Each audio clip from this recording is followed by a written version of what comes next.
So, do I look at those lights on display this time of year in America? Stay tuned to find out.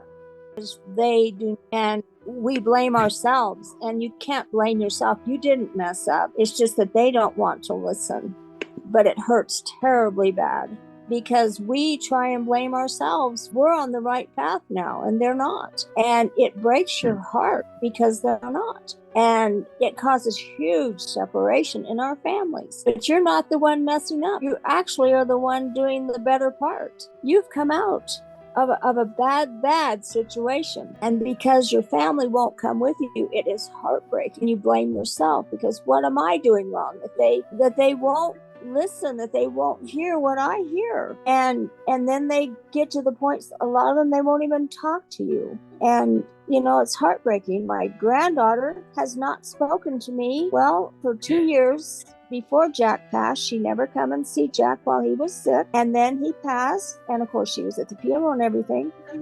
And she goes through my daughter-in-law to talk to me. And it's heartbreaking. But she stuck with Christianity, and she has just separated herself from Jack and I to the point where you think, what did I do wrong? But it's not you. Remember, it's them. They're just not getting the right message. And God willing, they will. Yes. God willing, they're getting more than they're allowing us to see, because truth resonates, truth penetrates. Words that are true and come from the heart are very powerful.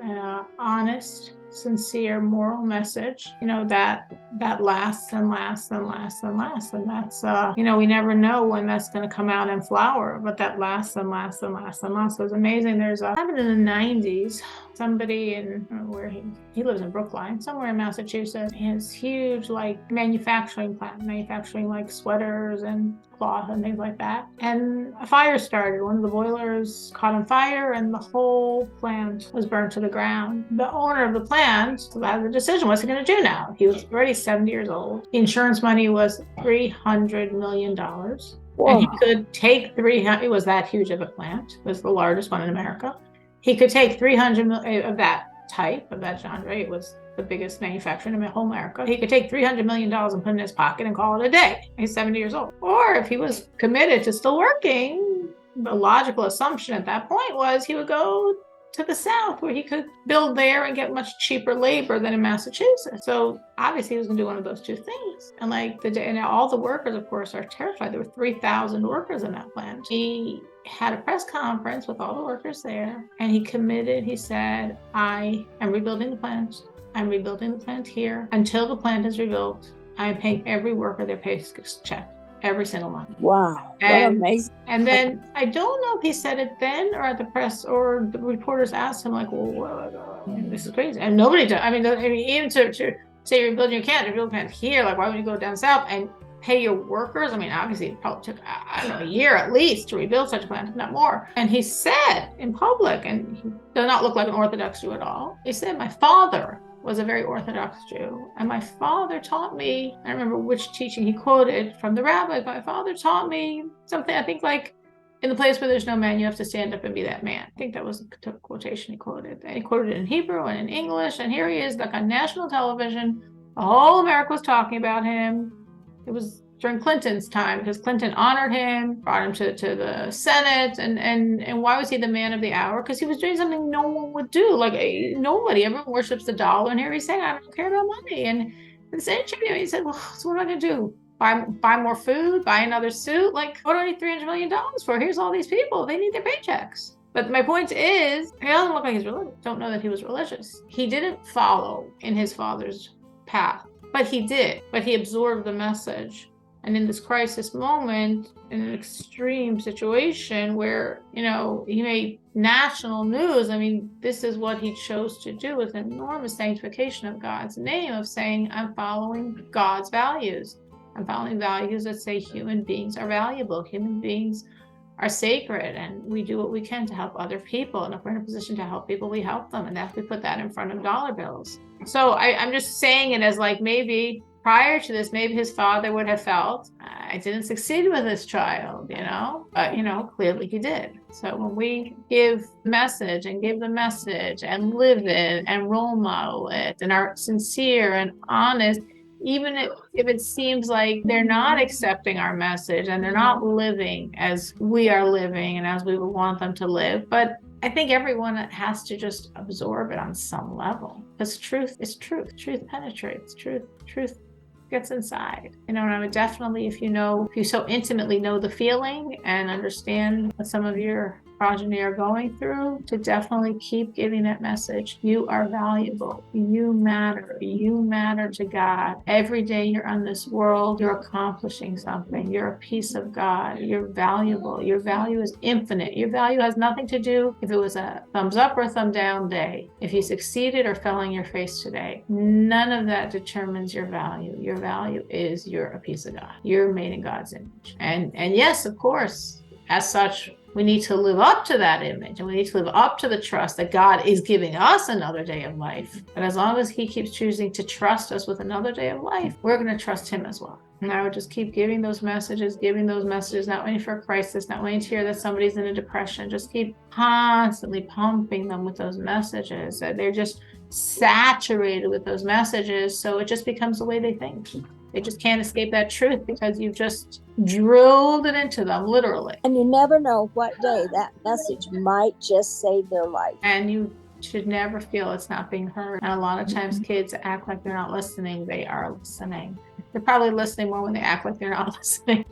They are listening. And again, I've seen this with so many people in my own life. I remember once a girl in high school, after high school, and the religious path, they generally go for like a year. She was called seminary, often in Israel, or it doesn't have to be in Israel, somewhere for a year. And then after that, they can do several things, one of which is to go, what we call go on shlichus, which means to go and spend a year or two in service, helping another Chabad institution somewhere in the world. And one of my students did this, and I was very surprised because she didn't seem the type, so to speak. And I remember touching base with her. This is right 2 years after high school. And I sort of asked her, like, what? I'm so impressed. I was a little surprised. What made you do it? And she said, Mrs. Turpin, you told me to do this. And I'm like thinking, well, I definitely don't remember. I will definitely not share with her that I don't remember. But I definitely, if I did say it to her, didn't think she was listening to me. But she remembered, though I didn't. And she was listening, though I probably didn't think she was at the time. And I probably just thought I was blabbling on and like, yeah. But she was hearing me. I've seen it so many times.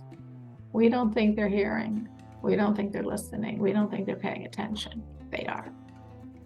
And therefore we keep talking and keep giving the same message because like we're drilling that message in.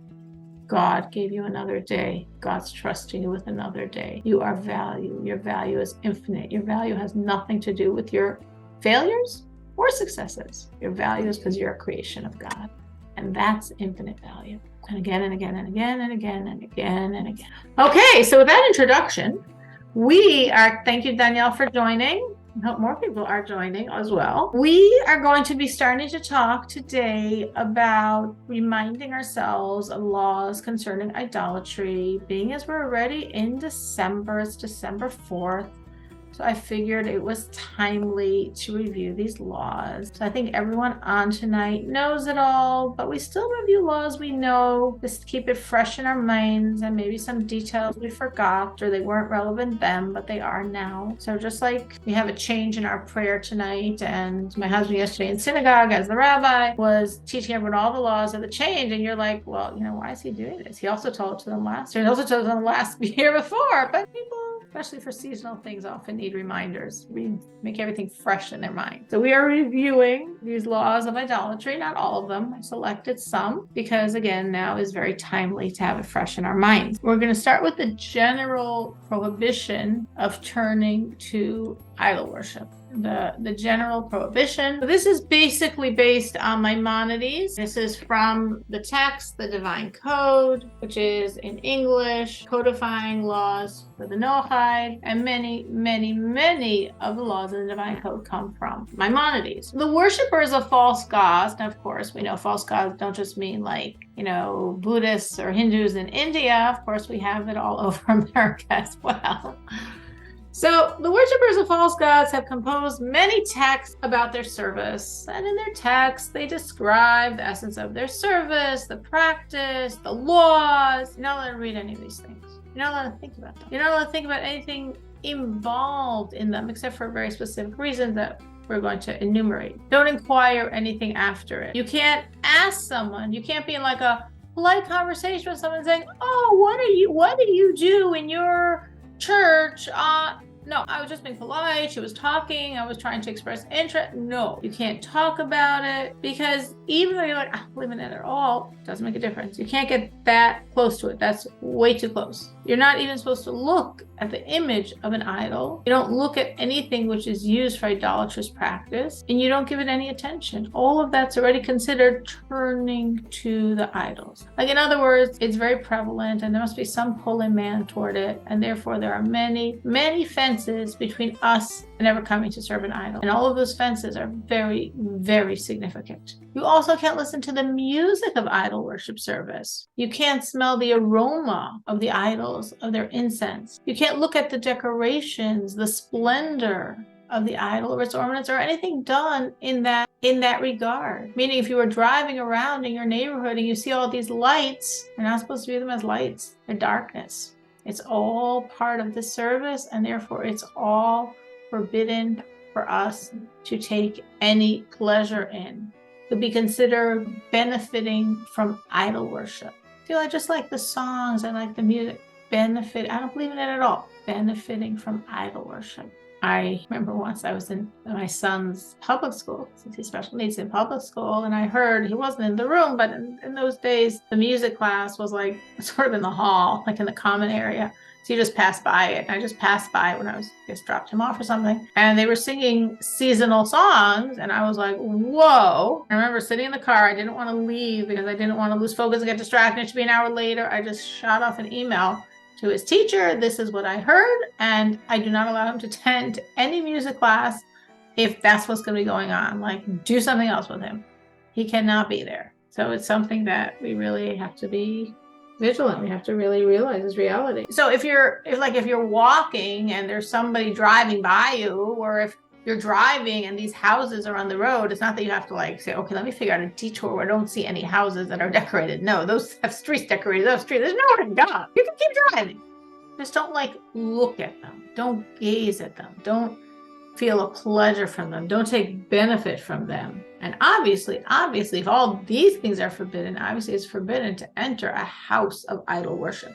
Now, when it says a house of idol worship, it doesn't mean, like in our world, if you have a neighbor that follows Christianity, that you can't walk into their house. That's not viewed as a house of idol worship. House of idol worship will be a sanctuary, a church, a place where the idol is worship. That's what we mean by that, not a private home of people that believe in that. To tell you, yes, I have a huge dilemma. When my aunt died, we wouldn't go in the church, and they all understood that. But now, my precious aunt is going to be 100 years old on January 1st. And they are having the reception, the party at the Baptist church. In the social hall or in the sanctuary? Well, that's what, so far it's in the social hall, but I have to find out if there's crosses and everything in the hall. If it's in the social hall, then you're allowed to go. If it's in the sanctuary, you're not allowed to go. If it's at the social hall. Right, except unless they have crosses all around, because I won't go any place there's a cross. If there's no crosses in the social hall, I'm fine. But if there is, I'm not fine. So it's my family's quite upset as usual, because we go through this every time something happens. And I will not allow crosses in my house. And that's one of the reasons my granddaughter's upset at me, because she wouldn't take a cross off so she could see her granddad. Her pagan cross was more important than her grandfather, which is heartbreaking. So it could be, according to the letter of the law, if they don't worship those crosses and they're just pictures or things that they're not actively worshiping, obviously if they worship them and do a service with them, then it's forbidden. But if it's in their social hall and they're not doing any worship, and there's this extenuating circumstance of your aunt's 100th party, I think the law would say you'd be allowed to go in there. I could ask for you, but if you're saying it's my personal care and I'm so careful on this issue that even if the law said I was allowed to go, I'm not walking into such a room because I know what that represents and I'm not putting myself in that situation, then obviously, that's your, Yeah. Yeah. Because I know sometimes with the cross, the question could be, is in such a situation, the question will be, was that cross worship? Is it used as worship? In which case, of course, it's forbidden. Or is it used as decoration? And when Jack was at the hospital, the hospital's a Catholic hospital, and they have crosses with Jesus on them, in every room. But I just took it off and put it in the hall. Yeah. Yeah, I just put it in the closet. Yeah, that's what we would do also. We just take it down and put it away somewhere, and that you don't have to see it, but you're allowed to go into such a hospital. The question is, well, are you allowed to go to such a hospital? Is such a hospital considered a place of idol worship? And the answer is no, because its function is a hospital. Just like if there was a school that had such pictures all over, the function of the school is to give an education. Happens to be this how they're choosing to decorate their place of education or their place of cure. But their function is not worship. Are you allowed to go into the chapel of that hospital or the school if the school had a chapel? No. You can't walk into the chapel, the place where they worship. But the hospital, you can walk into, even if they have these pictures all over, as long as they're not being worshiped. If they're just their decoration, it makes us uncomfortable. We don't want that energy.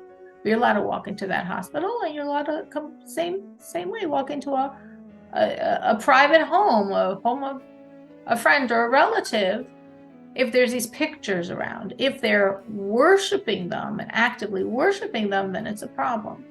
But if it's not worship, if it's decoration, we don't like it. If we have a choice, we would take it down and put it away or discard it completely, but we're allowed to go in there. But if there's worship, then we can't. And that's why you can't go into the chapel of a church or a hospital or a school, but you could technically go into the social hall of a church. But again, I hear what you're saying about the crosses, and that's something you have to figure out. Well, are they worshipped? And if they're not worshipped, are you okay with it? The rabbi's wife said that as long as I keep my back to it, she said, just don't acknowledge that you even have any interest in it or whatever. She said, just keep your back to it. In other words, if it's in front of where you're eating, turn around and eat the other direction. Have to find some angle that works. Yeah, that's what she said. Yeah. Again, as long as they're not worshipped, that would be the ruling. As long as they're not being worshipped. If they're being worshipped, then it's a problem. But usually in like a social hall, the assumption is it's decorative. It's not worship, because they're going to keep worship in the chapel, hopefully. But yeah, those are hard situations. Those are hard situations. They're not easy.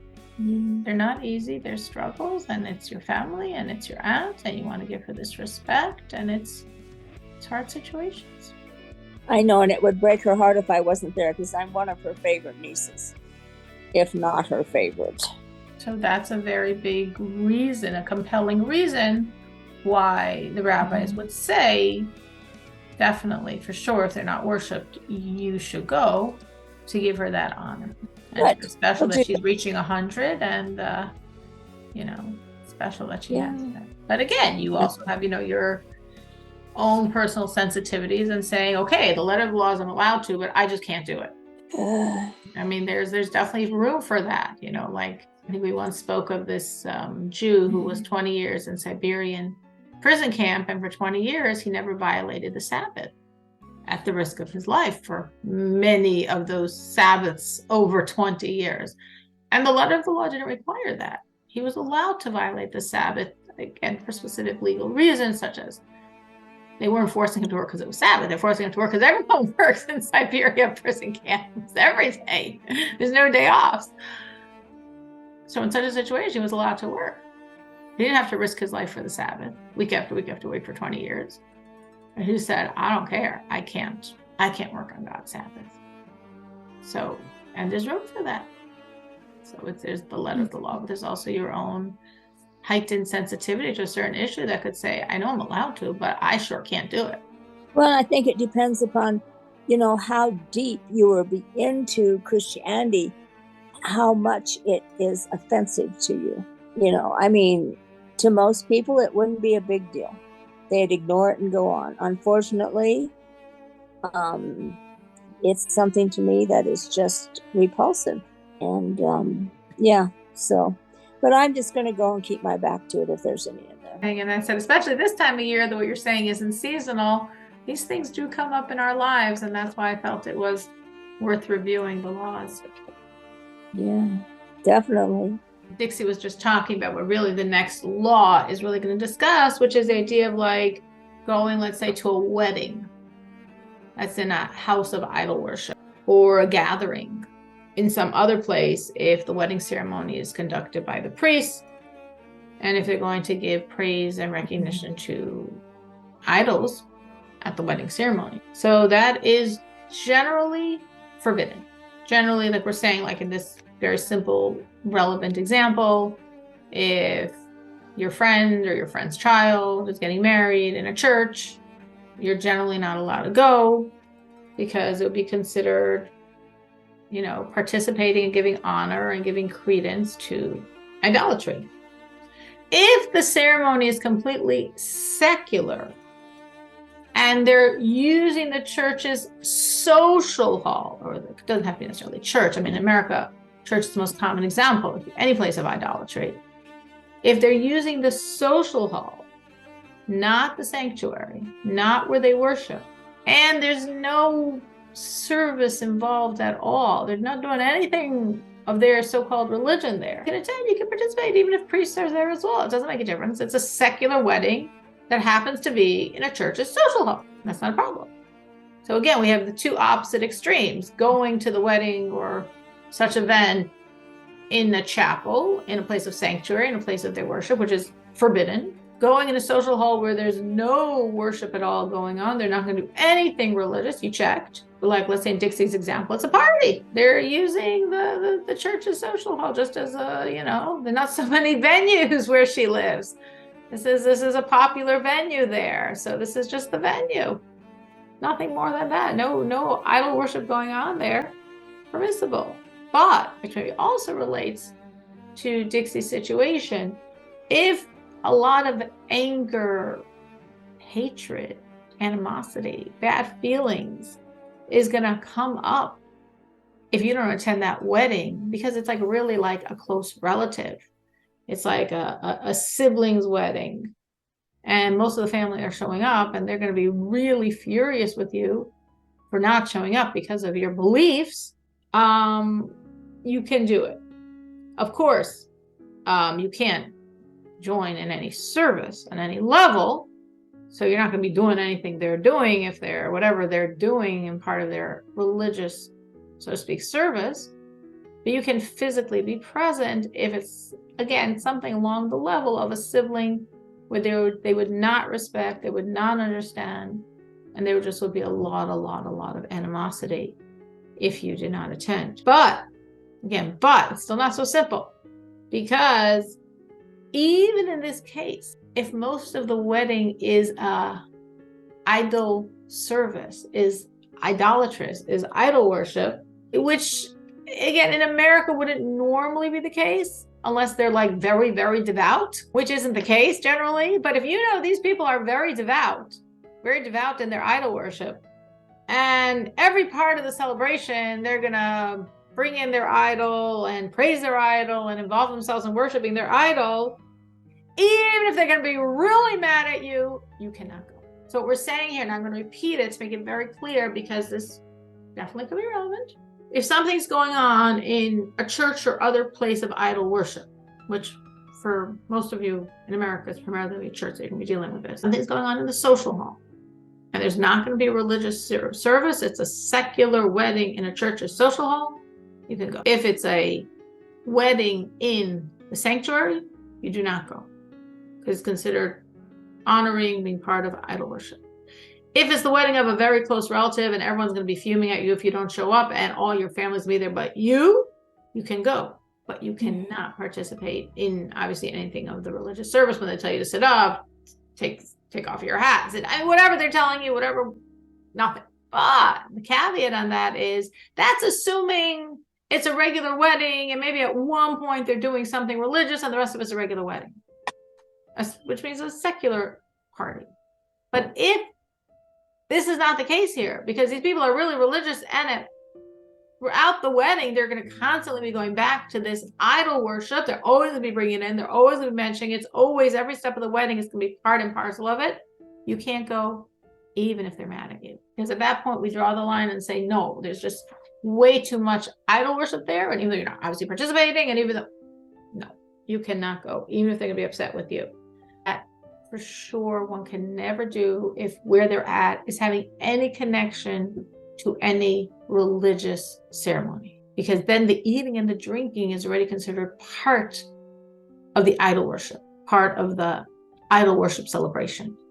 And that's why that is considered very forbidden, especially drinking alcoholic beverages, which of course would be traditionally part of some idol worshiping services. And that's why it would be absolutely forbidden. And also, that's probably very obvious, you could never attend a ceremony where someone is initiating a child into the idol worship. And even if they say, we don't believe in this, it's just a family party. It's sort of like a celebration of the birth. It's a birthing party. It happens to be in a church. This happens to be how we do it.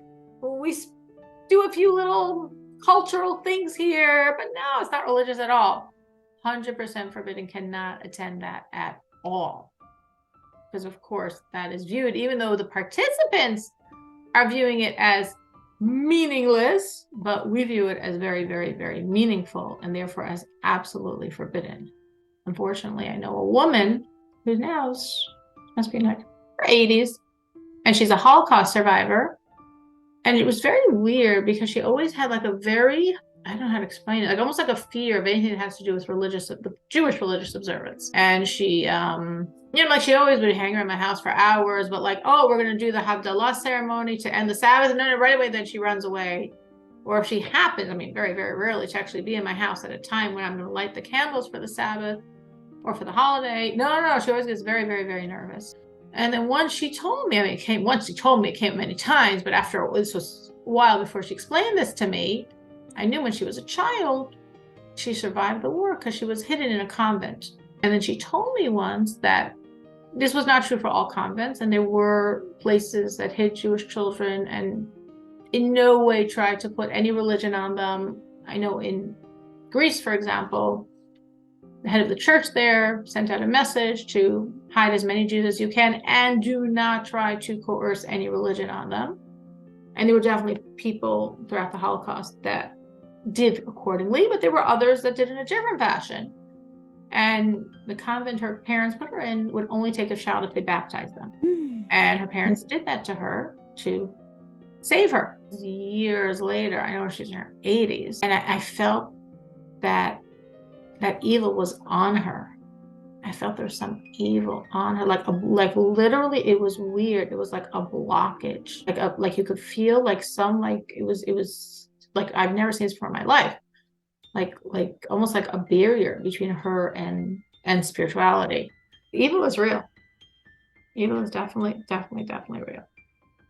And therefore, even if people are saying it's purely cultural, we don't believe in this stuff at all. Trust me, it doesn't make a difference. Something real is going on, and we're very wary. We know its power. Well, and that's why I'm so leery of crosses, because they have power. That cross has power. And one time I was in Manitou, which is at the time, Manitou Springs was the satanic capital of the world. And there was people sacrificed there. There was animals. You would find skinned dogs and whatever. And it was a very evil place. And I was going down the street one time, and there was this man approaching me, and literally, he was a Satan worshiper. And at that time, I had a cross on. When he seen that cross, he crossed the road to get away from me. So, that cross had power to nullify his power. It's a very real thing. Evil is very real. In America, Harry Potter style is very sanitized, but in its roots, the real deal of this, it has a power And it's a very, very evil power. It's never a good power. It's not like the good versus evil, and there's the good witches and the bad witches, or whatever they call them, the good ghosts and the bad ghosts, the good. No, there's no such thing. Anything in this arena of these powers is evil. I have to tell you, absolutely forbidden. It's all evil. It's all coming from tremendous impurity. Doesn't mean it doesn't exist. It absolutely exists. It doesn't have power. It absolutely has power. And it's absolutely an evil power. My mom, when they had a Ouija board, and us kids weren't allowed to touch it. They had it hidden, and stuff like this. Well, years later, when Mom was passing away, she could see these horrid faces, and it was even before she was passing away. She'd tell me, I've had the most horrible dreams and the most horrible faces. And, I said, Mom, you need to, find out where this come from. Well, in a roundabout way, we felt like it came from the Ouija board that she used to play years ago. And when she was passing, just before, I don't know, the weeks before, she would see these horrible faces, and she'd tell me, I see horrible faces tonight. It's so awful. And my mom was probably the strongest person you'd ever want to meet. But these were bad. She was scared. And so they invaded her mind. And even till the day she died, she'd see horrible faces. But she'd also see her family too. So that was good. It's hard. And like you're saying, a lot of times people don't realize the power when they dabble in it. And then, like you're saying, it stays forever. It gets a grip on you and it stays forever. Absolutely, absolutely, absolutely true. All books, obviously, on these subjects are forbidden. They're full of idolatry, they're denial of God, and there's an obligation to destroy them. So if anyone would have in their house, from someone else, somehow they got it, somehow got left there, somehow got inherited there, someone, anything like that, we're told literally to destroy. So I'll say, well, I'm not going to read it. I'll pass it on to my neighbor who would appreciate it. Or no, we destroy these books. Ideally, not just put them in the garbage, like literally destroying. Because this now, I have a question for you. We know that the New Testament is evil. It's full of evil stuff. So I won't give them. I mean, I never have, like Jack's mother's New Testament, all that stuff. But my thing is, I bury them. Is that the correct way to get rid of them? Traditionally, we burn them. Okay. That's what we usually do, is burn. That's what I need to know. Okay. Because you want total destruction. Wouldn't be considered totally destroyed. It's sort of almost the opposite. By us, when something is holy, like let's say a Torah scroll that is no longer usable, we bury it. We literally have a place in the graveyard for prayer books that can no longer be usable, Torahs that can no longer be usable, Psalms, anything holy, anything that has God's names, anything that has God's name written out, we cannot throw in the garbage. Right. We bury it. So to us, burying it is a sign of respect. That because this is holy, we're not going to put it in the garbage. We bury it. So to me, now I see why burying it would be like, no, that would be giving it a honor, and we destroy it. We burn it. Okay, thank you. Yeah, that's what we do. Because this is literally a prohibition. This is considered turning to the idol. I'm not worshiping the idol. I don't worship. I hate wasting money. Let me give it to some. No, this is considered turning to the idol. Well, some of them are so beautiful. Exactly. That's why, or you can feel it's valuable, or I could sell it, or I give it to another descendant of this person that passed away. It'll have sentimental value. Obviously, I don't want it in my house, but for them, it'll be so sentimental. They have anyway in their house. Wow. We destroy it. We just destroy it. Thank you.